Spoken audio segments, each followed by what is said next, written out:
सारा ब्रह्मांड झुकता है जिसकी शरण में। मेरा प्रणाम है उस महादेव के चरणों में। ओम नमः शिवाय। श्री शिवाय नमस्तुभ्यम। हर हर महादेव। शर्मा जी की कहानी चैनल पर आप सबका हार्दिक हार्दिक स्वागत, अभिनंदन। आज मैं आपको पशुपति व्रत का उद्यापन कैसे करते हैं और पूजा कैसे की जाती है वो दिखाने जा रही हूँ। तो उद्यापन में जो जो सामान है उसकी पूजा विधि आप ध्यान से देखें। ये देखो पूजा की थाली है। ये बाकी सारा सामान सुबह वाला ही है। सुबह जो पूजा मैं करके गई थी, इसमें जल मैं और डाल के ले आई हूँ। और जो है ये 6 दीपक मैंने रख लिए हैं जो यहाँ रखेंगे। ये प्रसाद है, मैंने हलवे का प्रसाद बनाया हुआ है। बस ये बाकी चीज़ें तो सारी वही हैं। शाम की पूजा के अंदर 6 दीपक और प्रसाद लिया जाता है। और आज उद्यापन है इसलिए मैंने 108 पुष्प लिए हैं और ये श्रीफल है। श्रीफल पर पहले आप स्वास्तिक बनाएं, उसके बाद मूली बांधें और फिर दक्षिणा यानी कि 11, 21, 51, 101 जितनी आपकी श्रद्धा हो आप रख लें। तो आप सारा सामान देख लीजिए। अब मैं आपको दिखाऊंगी कि पूजा कैसे करनी है। आप जो है सबसे पहले दीपक जलाएंगे। अपने दीपक जलाकर यानी कि 6 के 6 दीपक आप जमीन पर रखेंगे वहीं शिवालय में, और एक नहीं जलाएंगे, बाकी 5 दीपक जला देंगे। फिर भोले बाबा पर मान लो पहले किसी ने पूजा कर रखी है तो आप जल का लोटा भरें और अच्छे से भोले बाबा को स्नान करवा दें, यानी कि शिवलिंग को साफ कर दें। वहाँ कुछ भी होना नहीं चाहिए क्योंकि आप अपनी पूजा कर रहे हैं पूर्ण श्रद्धा और विश्वास से। नंदी को भी स्नान करवा दें। उसके पश्चात जो है आप अपना यानी कि जो आप थाली के अंदर जल लेकर आए हैं, ये लोटा मैंने ले लिया है। सबसे पहले इधर गणेश जी की तरफ, फिर अशोक सुंदरी, फिर ये कार्तिकेय भगवान, फिर नंदी जी, फिर माँ पार्वती का हस्त कमल और फिर भोले बाबा यानी कि शिवलिंग पर जल चढ़ाएं। उसके बाद पंचामृत से स्नान कराएं। इसके अंदर दूध, दही, घी, शहद, बूरा, गंगा जल सब मैंने मिला लिया है और उससे मैं स्नान करवा रही हूँ। पंचामृत से स्नान करवाने के बाद फिर से जल से स्नान कराएं। ये जल से अभिषेक हो रहा है, आप देख लीजिए। उसके पश्चात आप दूध से अभिषेक करें। ये देखो मैं दूध से अभिषेक कर रही हूँ। आप जो है ओम नमः शिवाय या श्री शिवाय नमस्तुभ्यम मंत्र का जाप करते जाएं, अभिषेक करते जाएं। उसके पास दूध के बाद जो है फिर से जल अर्पण करें, यानी कि जल से स्नान करवाएं। अच्छे से आपको स्नान करवाना है अब, क्योंकि जो जलधारी से जल होगा वो आपको लोटे में अपने घर लेकर जाना है। इसलिए अच्छे से स्नान करवा कर और फिर जल का लोटा जो है वो जलधारा के नीचे रख दें। ये देखो जो ये लोटे में जल मैंने लिया है ये अपनी थाली में रख लें। इसको पूरे घर में छिड़क भी दें और इसको चरणामृत स्वरूप जो है आप ले लें। फिर वस्त्र अर्पण करें। स्नान के बाद सबसे पहले वस्त्र अर्पण किया जाता है। उसके पश्चात जो है तिलक लगाएं, यानी कि त्रिपुंड बना दें भोले बाबा पर। ये देखो मैं आपको दिखा रही हूँ त्रिपुंड। ये ओम बना दिया है मैंने जो है पीला चंदन और लाल चंदन दोनों ले रखे हैं। बाकी सभी जगह तो आप तिलक ही लगा दें और शिवलिंग पर त्रिपुंड बनाएं, ओम बनाएं, तिलक लगाएं। जैसे आपको जो आता है, भगवान तो भावना के भूखे हैं। आप जो है तिलक अर्पण कर दें। माँ पार्वती के हस्त कमल पर जब आप तिलक करें तो रोली से करें, क्योंकि माँ पार्वती का जो है सौभाग्य चिन्ह है ये रोली का।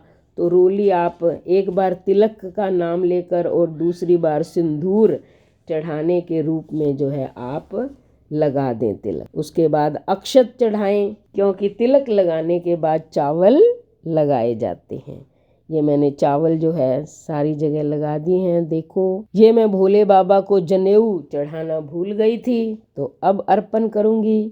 आप देखो, ये मैंने शिवलिंग पर जनेऊ चढ़ा दिया। अब आप बिल्व पत्र चढ़ाएं, फल चढ़ा दिया मैंने, क्योंकि ये भोले बाबा का श्रृंगार हो रहा है। तो कोई बात नहीं, आगे पीछे जो भी चीज़ है, आप जितना भी थाली में सामान है आप प्रभु को अर्पण कर दें। आप गणेश जी पर, अशोक सुंदरी पर और कार्तिकेय पर, नंदी जी पर, माँ पार्वती पर तो उल्टा करके बिल्व पत्र चढ़ाएं, लेकिन नंदी पर जो है आप सीधा चढ़ाएं, क्योंकि नंदी जो है भोले बाबा की सवारी है।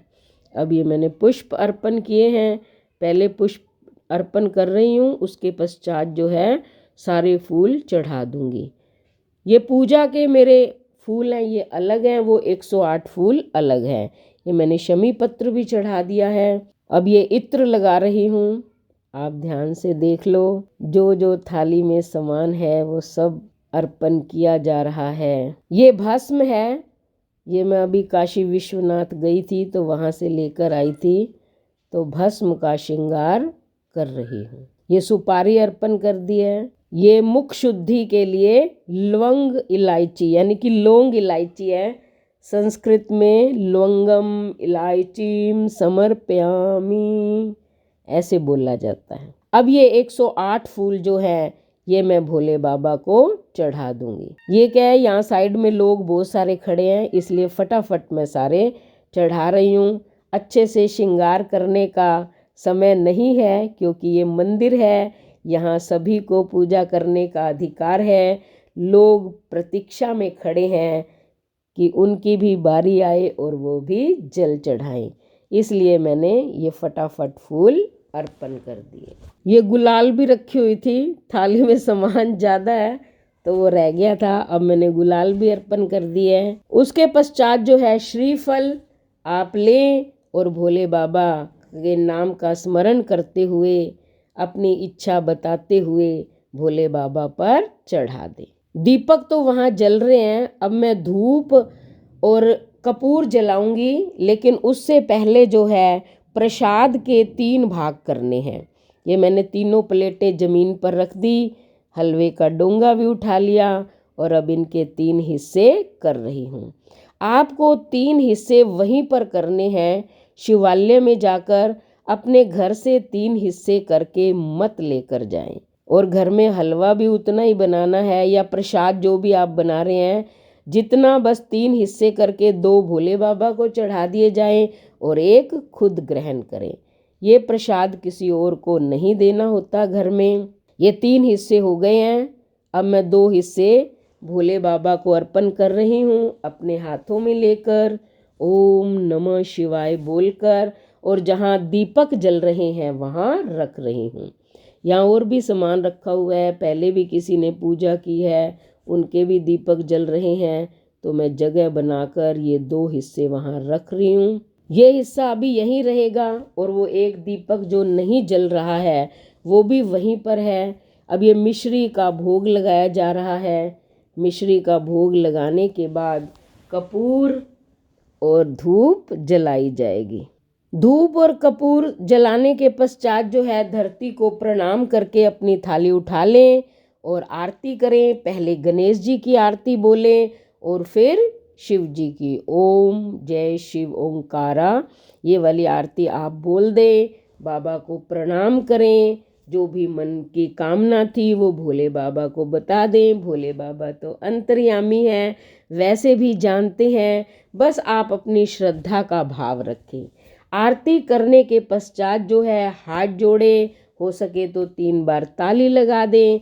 जो दीपक आपने नहीं जलाया था वो अपनी थाली में रखें। ये प्रसाद का एक हिस्सा जो ज़मीन पर रखा हुआ है वो भी अपनी थाली में रख लें। भोले बाबा को प्रणाम करें, उनकी परिक्रमा करें। अगर आपके पास समय है तो वहाँ बैठकर ओम नमः शिवाय या श्री शिवाय नमस्तुभ्यम का जाप कर लें 5, 7, 11, 21 बार, और फिर चल दें प्रणाम करके। दहलीज पर एक बार बैठ जाएं, फिर भोले बाबा की ओर देखें चलते चलते कि प्रभु हम पर अपना आशीर्वाद बनाए रखना। फिर अपने घर आ जाएं, और घर जब आएं तो आपके मुख्य द्वार पर आपका जो दाहिना हाथ है उस तरफ ये दीपक जला दें। हाथ जोड़ें और फिर घर में प्रवेश करें। जब आप भोजन करें तो जो प्रसाद आप थाली में रखकर लाए हैं पहले वो खाएं, उसके पश्चात जो है भोजन कर सकते हैं। तो आपने देख ली पूजा विधि और उद्यापन विधि। तो आप सब भी भोले बाबा का स्मरण करें, उनका व्रत करें। आपकी सभी मनोकामनाएं भोले बाबा की कृपा से पूर्ण होंगी। अगर ये वीडियो आपको पसंद आई हो तो चैनल को सब्सक्राइब करें, लाइक और शेयर करें, कमेंट करें और बेल आइकन के बटन को दबाएं ताकि ऐसी ही धार्मिक वीडियो का नोटिफिकेशन सबसे पहले आपको मिले। धन्यवाद।